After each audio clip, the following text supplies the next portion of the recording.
All right, let's get you more on the big event, the big incident that occurred in the U.S. Gunfire erupted at former U.S. President Donald Trump's rally in Pennsylvania on Saturday, sparking panic in the crowd and spattering the Republican presidential candidate with blood before he emerged and defiantly pumped his fist in the air and was ushered to a waiting car.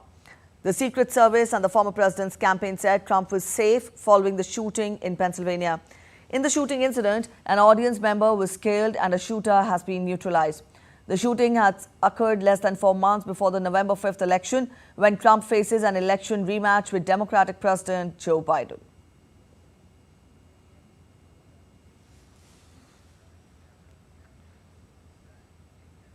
U.S. President Joe Biden condemned the shooting incident. Addressing the nation after the incident, Biden said that he has an opinion about whether the shooting at former President Trump's rally in Pennsylvania was an attempted assassination, but that he did not have enough facts to comment. I have tried to get a hold of Donald. He's with his doctors. Apparently he's doing well. I plan on talking to him shortly, I hope, when I get back to the telephone. Look, there's no place in America for this kind of violence. It's sick. It's sick. It's one of the reasons why we have to unite this country. We cannot allow for this to be happening. We cannot be like this. We cannot condone this. Issuing a statement on Truth Social, Donald Trump said, and I quote him, "I want to thank the United States Secret Service and all of the law enforcement for their rapid response on the shooting that just took place in Butler, Pennsylvania.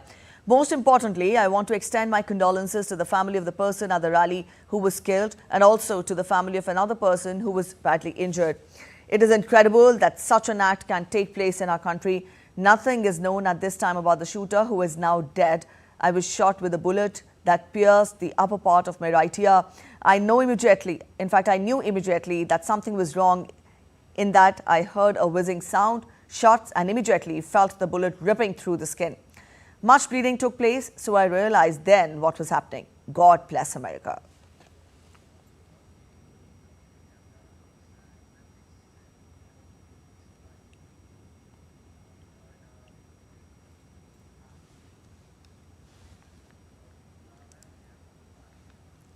All right, US Vice President Kamala Harris took to X and condemned the shooting of Donald Trump. She posted, and I quote, "Violence such as this has no place in our nation. We must all condemn this abhorrent act and do our part to ensure that it does not lead to more violence."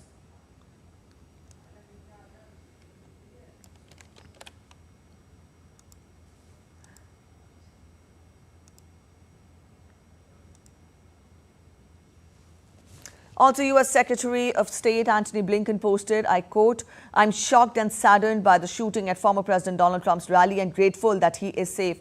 As the President of the U.S. said, there is no place for political violence in America and we must all condemn it."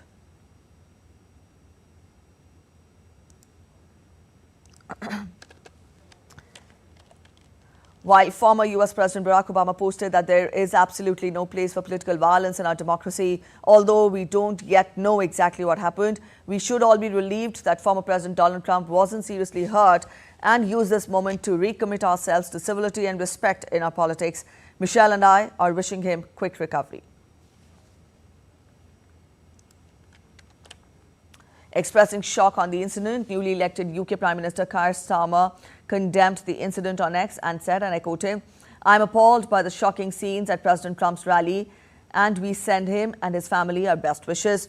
Political violence in any form has no place in our societies, and my thoughts are all with the victims of this attack."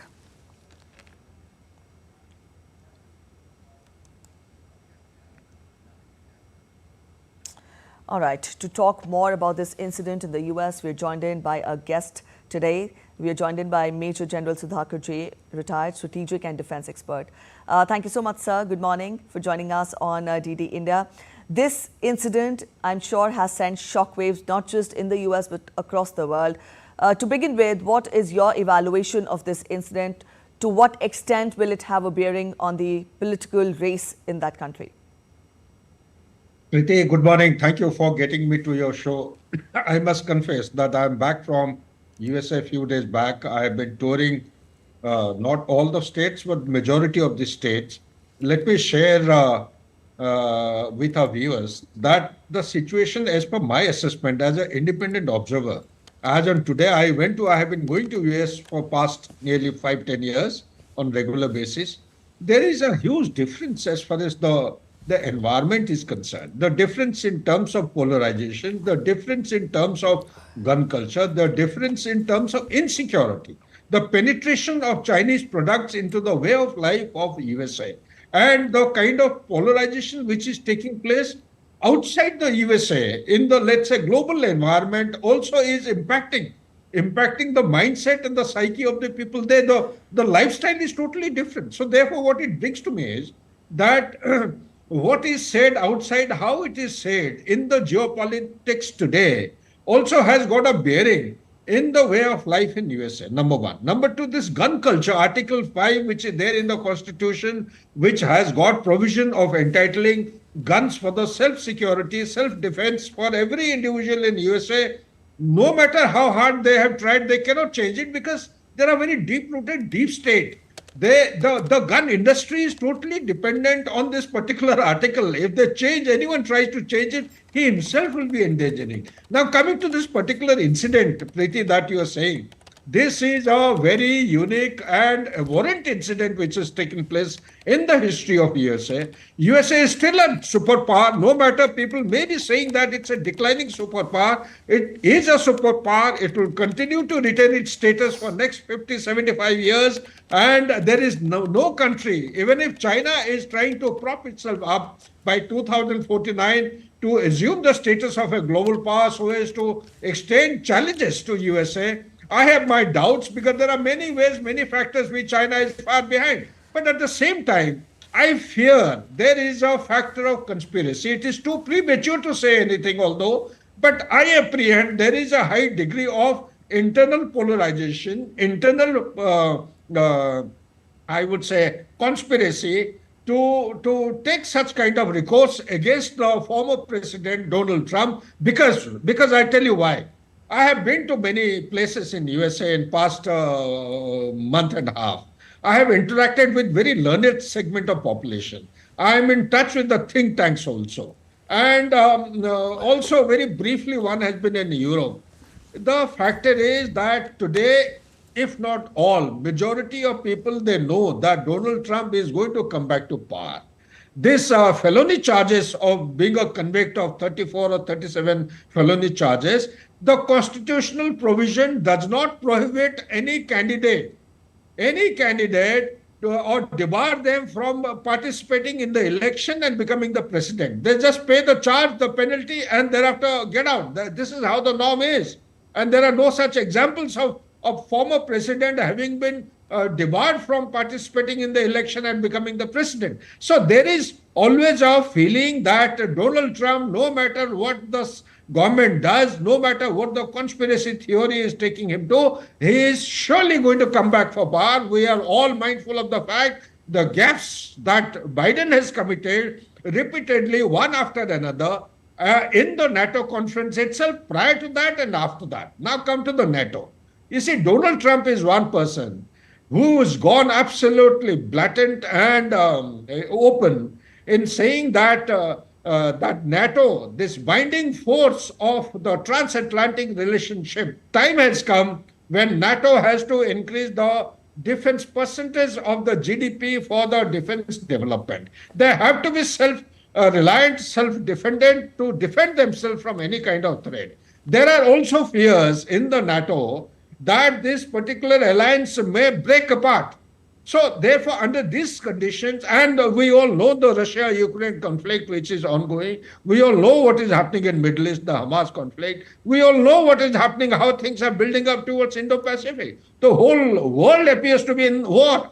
In a situation like this election in America is going to make a lot of difference, not only for America, but also for the global order, for stability and peace in the global order. So my take on the whole issue, Preeti, is that there is a deeper conspiracy, maybe internal, maybe provoked by the external factors, in targeting Trump like this, in making an attempt to assassinate. I fear there is a sinister design of assassinating him. Back to you, Priti. All right, sir, I'll ask you to hold on to that thought. You're talking of internal conspiracy, but then we'll talk more about it. But at present, let's apprise our viewers with the latest coming in. President Joe Biden spoke with Donald Trump following the shooting incident at former president's rally in Butler, Pennsylvania, said the White House. Just a while back on our screens, we also showed you visuals of live security arrangements that have been made, and also the time when former President Trump was being taken to hospital after that incident. Biden also spoke with Pennsylvania governor and Butler mayor individually. Biden spoke with Pennsylvania Governor Joe Shapiro and Butler Mayor Bob Dandoy. So this is the latest we're getting for you from the US. These are the live security visuals that have been coming in. Caroline Malone is joining us from the US. Caroline, we were talking to our guest here, and he also talked of how internal and external factors both have led to this incident. There could be he did not rule out internal conspiracy also behind this incident. What are you picking up from there in the US? What has led to this incident? And also added to that, let us know more on the condition of Donald Trump at present. Is the country there viewing this attack as an assassination attempt? I mean, by all accounts, it does really appear to be an assassination attempt. You know, even before we were getting some kind of official recognition of that, if you just watch the video, it does appear very much that Donald Trump was targeted on stage.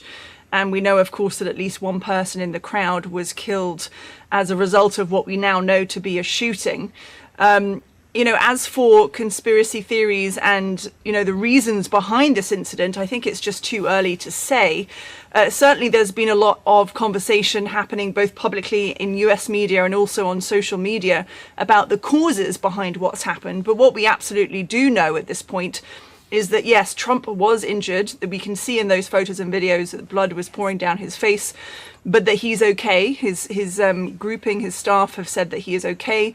He's posted on social media after this incident and said that he is planning to be in Milwaukee for the Republican National Convention, which is coming up on Monday. So he is clearly well enough to do that. And, you know, that is obviously good news all round that he clearly wasn't more seriously injured in this incident. We also know, and we've heard this from witnesses in the crowd, and some of whom were actually outside of the event. So, you know, outside the perimeter on the road that was essentially closed off for the rally, that people witnessed someone on a rooftop just across the road from this event. It appears to be about 400 feet away from where Trump was on stage. And if these videos are correct and these witnesses are correct, there was someone on a rooftop. They were warning the police and the Secret Service that someone was there, but either the Secret Service couldn't see them or didn't act quickly enough in order to what they would call neutralize this person before he or she ended up hitting Trump. Now, of course, we'll have to wait for a full investigation to find out what really happened here. But we have been hearing from Republicans who are accusing essentially the Secret Service of not doing their job, and even going as far as to say this was intentional. But as I reiterate here, you know, we don't know any of that for certain yet. And I think we'll need to wait for a full investigation, which is going to happen on a large scale before we can say what really happened. All right, Caroline, we'll talk more about it. But at present, we will just bring in the reactions coming in from Indian Prime Minister Narendra Modi on the incident. For our viewers who've just joined in, this is the latest we're getting for you from the US.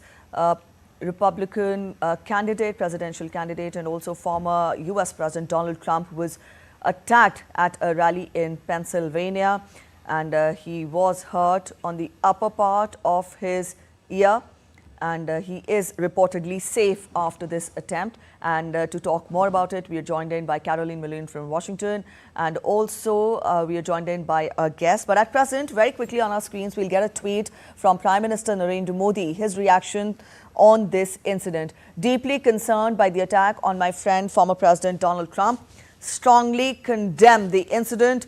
Violence has no place in politics and democracies. Wish him speedy recovery. Our thoughts and prayers are with the family of the deceased, those injured, and the American people. Prime Minister Narendra Modi joins other leaders also in condemning the attack. UK Prime Minister Keir Starmer also put forth his reactions wherein he condemned the attack, and Prime Minister Narendra Modi, calling former President Donald Trump his friend, says that he strongly condemns the incident. Violence has no place in politics and democracies. He wished him speedy recovery. Prime Minister also said that our thoughts and prayers are with the family of the deceased, those injured, and the American people.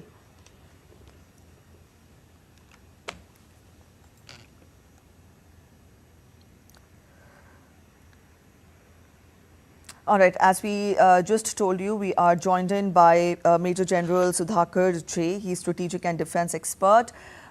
Sir, when we talk of this incident, now you did not rule out an internal conspiracy, but then, what is the general sentiment in the US? Because this is not for the first time an incident of political violence has happened. We saw that, during January 6th insurrection also. We saw that how, these incidents have been on the rise in the US. So if I may call it by hook or crook, or in fact, my way or no way, is this a new era of, politics that is being witnessed in the US? Pretty very intelligent and sharp question you're asking. I must compliment my co-panelist. I tend to endorse what our views are. It is too premature to come to any conclusion. I totally agree. But having visited Dallas and seen the place of the assassination of Kennedy at Dallas, my mind actually goes back. There are many parallels, like you have indicated.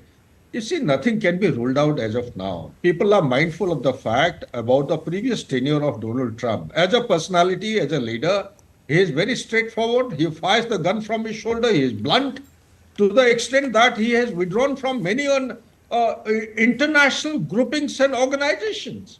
So much so, the agreements which had been made by his predecessor, he has pulled out just with the fall of a hat.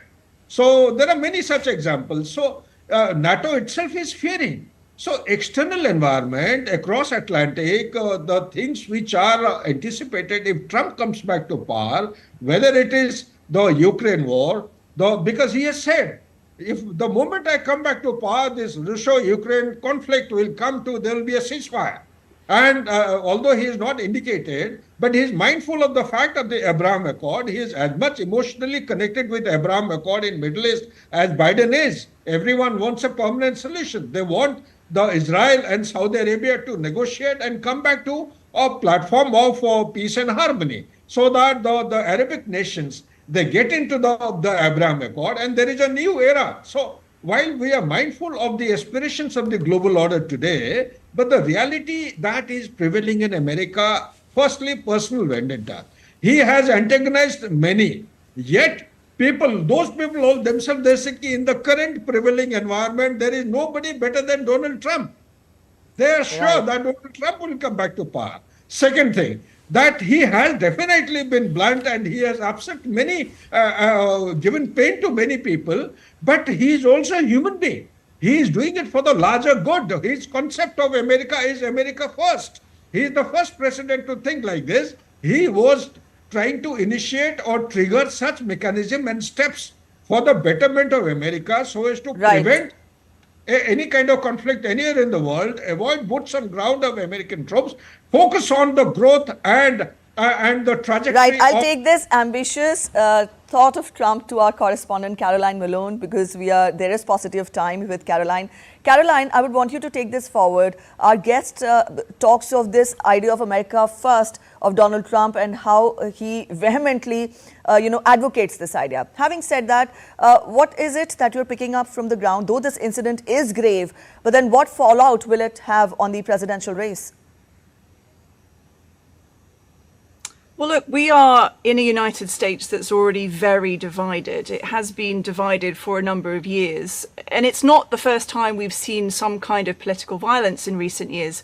There was, of course, the Capitol attack on January 6th, almost 4 years ago, 3.5 years ago, which was Trump supporters who rioted essentially into the Capitol trying to stop the official process by which Biden would then become the president.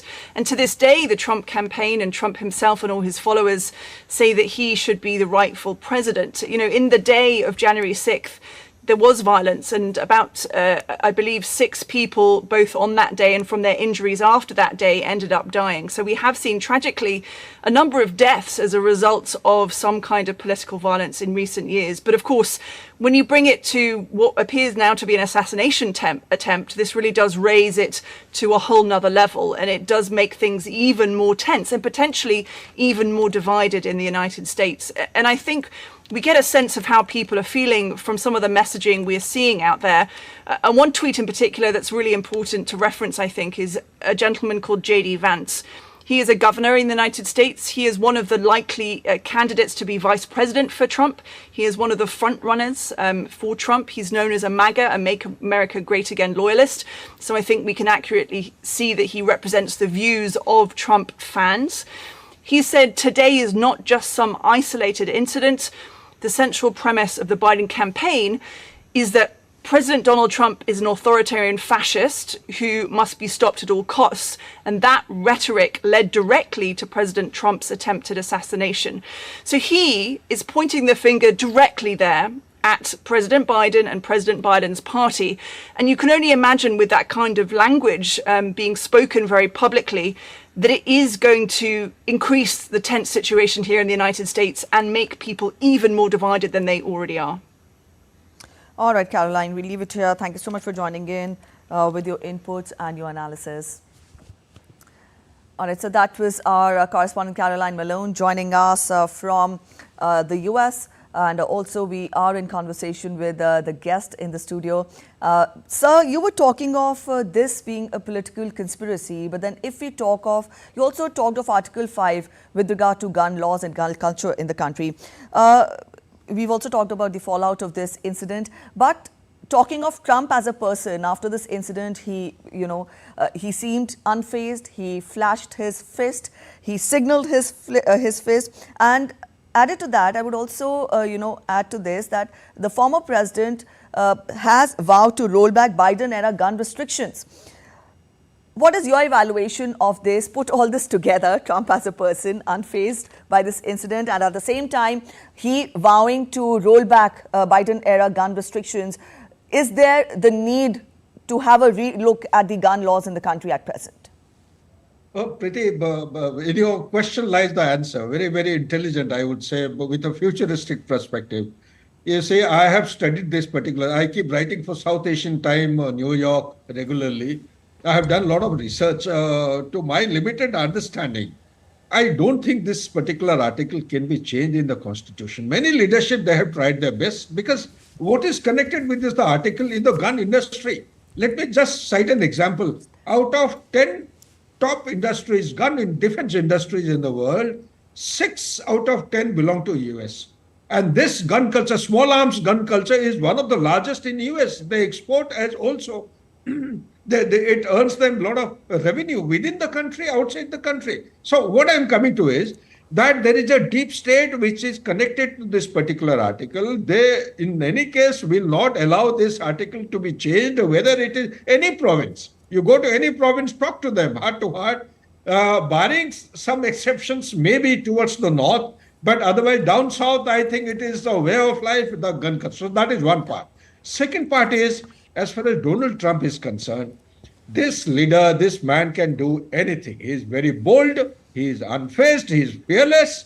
If he has made up his mind to change the gun culture, he is the only person who is holding out some promise and some hope in US. Because the US, the culture has to change. They have to, unless they take some bold moves, as you have suggested in your question, the country is entering a very, very dark phase. I'm afraid. Let me make a very simplistic statement that US is not what we saw US in 25 or 30 years back or 50 years back. It is absolutely, a society whose value system has started cracking. Its fault lines are very, very widening, and it is showing the gaps. And the complete law and order is a big question mark. Whoever is going to use, although things are not that bad, they have resilience. They have shown resilience in the past. But what I'm saying is, this political conspiracy could be one of the factors driven by the deep state to target Trump like this. It is too premature to say anything, but the bullet has missed just by a hairline. Yes. It is gone on the upper portion of the ear. It is too very close to the head or the forehead. So therefore, it reminds me of Kennedy's assassination in Dallas. I have been to the ground. I have seen myself how the gunman, the sniper, actually went to the 6th floor and he took a pot shot. That time there were no trees. Now the trees have come up, and he targeted Kennedy absolutely point blank and took a direct shot. So similar could be the attempt here. Also, don't rule out the factor. Don't rule out the factor. He is one man who's a big threat to even China. America, to my understanding, Preeti, is presently under Biden administration, is soft pedaling on many issues. On one hand, this is for the first time, along with NATO, they have given a direct pointer against China. You are the main culprit in the world. First time. Whereas Donald Trump is very upfront, Right. straightforward. He is going to bring in such measures which will effectively contain China and could be a big potential threat in addition to the European Union or the NATO forces. Back to you, please. Yes, we'll have to see how the days ahead pan out, but this incident grave enough to shake not just the US but the world alike. At present, we also get to the reaction coming in from House Speaker Mike Johnson, who vowed to conduct a full investigation of the shooting in a statement on X. The American people deserve to know the truth. We will have Secret Service Director Kimberly Seattle and other appropriate officials from DHS and the FBI appear for a hearing before our committee as soon as possible, he wrote. And with this, we thank our guest, Major General Sudhakar J, strategic and defense expert. Thank you so much, sir, for joining us and sharing your insights on DD India Live this morning. And with that, we come to the special edition wherein we talk in detail about the incident in the US wherein former President Donald Trump was shot at. There is talk of how this could be an assassination attempt, but it is too early to delve more on that. We did have inputs coming in from our US correspondent Caroline Malone, who updated us, and she told us that at present Donald Trump is safe and his condition is okay, but a lot has to be answered, a lot has to be said with regard to this incident. We'll keep you updated as and when developments take place in the US, but at present, thanks for joining us and thanks for watching DD India News Hour.